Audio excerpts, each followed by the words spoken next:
ఉత్తర భారతదేశంలో మధ్యప్రదేశ్, రాజస్థాన్ అండ్ ఛత్తీస్గఢ్ ఈ 3 రాష్ట్రాల్లోనూ భారతీయ జనతా పార్టీ జయకేతనం ఎగరవేస్తే దక్షిణ భారతదేశంలో దానికి విరుద్ధంగా తీర్పు ఉన్నది.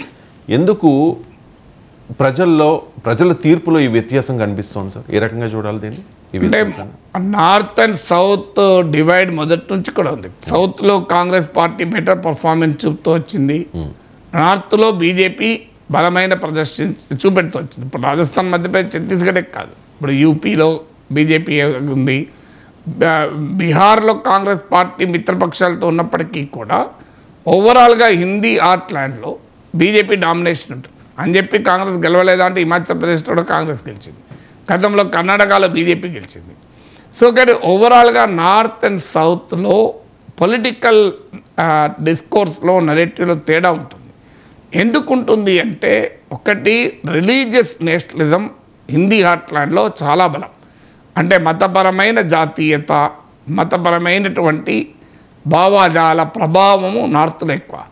సౌత్కి వచ్చే వరకు లింగ్విస్టిక్ నేషనలిజం, భాషాపరమైన అస్తిత్వం ఎక్కువ.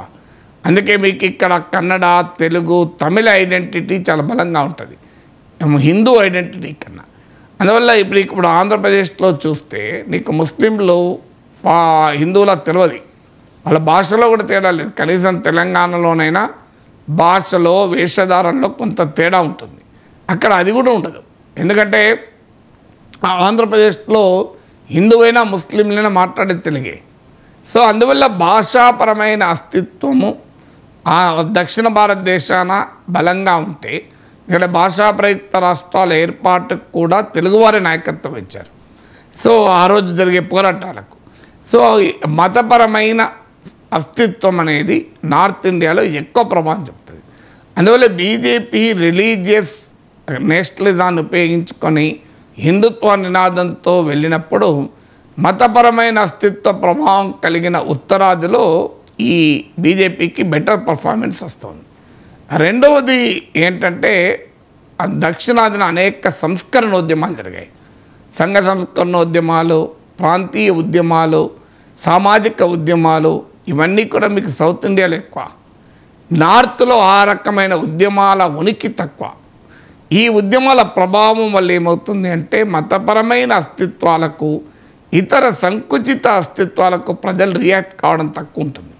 సో అందుకే మీకు ఇక్కడ మనకు ఆంధ్రలో కందుకూరి వీరేశలింగం లాంటి వారి సంఘ సంస్కరణ ఉద్యమాలు, తెలంగాణలోనైతే తెలంగాణ సాయుధ రైతాంగ పోరాటాలు, కమ్యూనిస్ట్ ఉద్యమాలు, నక్సలైట్ ఉద్యమాలు, ఆ తర్వాత తెలంగాణ ఉద్యమం, తమిళనాడులో మీకు ద్రవిడియన్ మూమెంటు, కర్ణాటకలో బసవేశ్వర ప్రభావము, అది తర్వాత కొంత హిందుత్వాన్ని తీసుకుంది.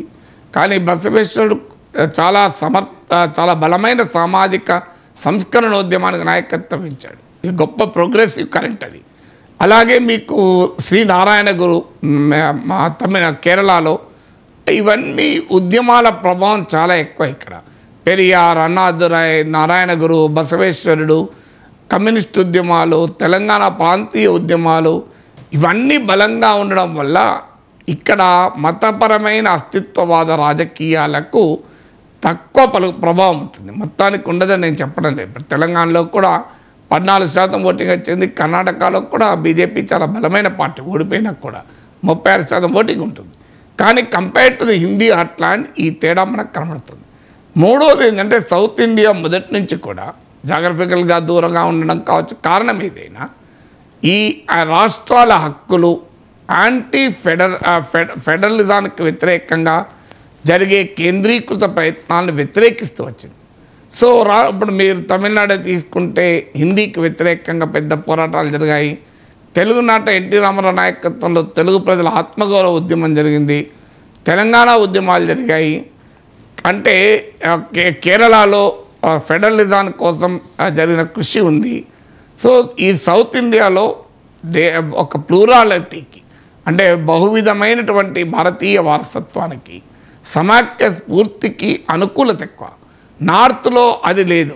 అందువల్ల కూడా అక్కడ బీజేపీ ఏకీకృత వాదాలు అక్కడ సక్సెస్ కాగలుగుతున్నాయి. అందువల్ల ఇక్కడికి ఉన్నటువంటి సామాజిక, సాంస్కృతిక, భాషాపరమైన తేడాలు. అన్నిటికీ మించి ఇక్కడ ఎకనామిక్ గ్రోత్ కూడా ఎక్కువ. మీకు సౌత్ ఇండియా ఎకనామిక్ గ్రోత్ చాలా ఎక్కువ. నార్త్తో పోలిస్తే యూపీ, రాజస్థాన్, మధ్యప్రదేశ్, వీటిని బీమారు స్టేట్స్ అంటారు. బీహార్, మధ్యప్రదేశ్, రాజస్థాన్, ఉత్తరప్రదేశ్ను ఎక్కడైతే ఆర్థికాభివృద్ధి మెరుగ్గా ఉండదో అక్కడ అనేక రకాల సాంప్రదాయ భావాల ప్రభావం ఎక్కువ ఉంటుంది. సో ఆ సాంప్రదాయ భావాల ప్రభావం బీజేపీకి లాభం అవుతుంది. సౌత్ ఇండియాలో ఎకనామిక్ గ్రోత్ ఎక్కువ కనుక దాని అసోసియేటెడ్ ప్రయోజనాలు కూడా ఉంటాయి. అయితే ఇది యూనివర్సల్గా ఉండదు. అలా అంటే కర్ణాటకలో కూడా ఎకనామిక్ గ్రోత్ ఎక్కువ. బెంగళూరు సిటీ అయితే one of the growing city, కానీ అక్కడ బీజేపీ చాలా బలంగా ఉంది. మరి అందువల్ల ఒకే రకంగా యూనివర్సల్గా అప్లై చేయలేం. కానీ ఆర్థిక వృద్ధిలో ఉన్నటువంటి తేడా కూడా ప్రజల రాజకీయ ఆకాంక్షల్లో, రాజకీయ వ్యక్తీకరణలో కూడా తేడా కొంత కారణమవుతుంది.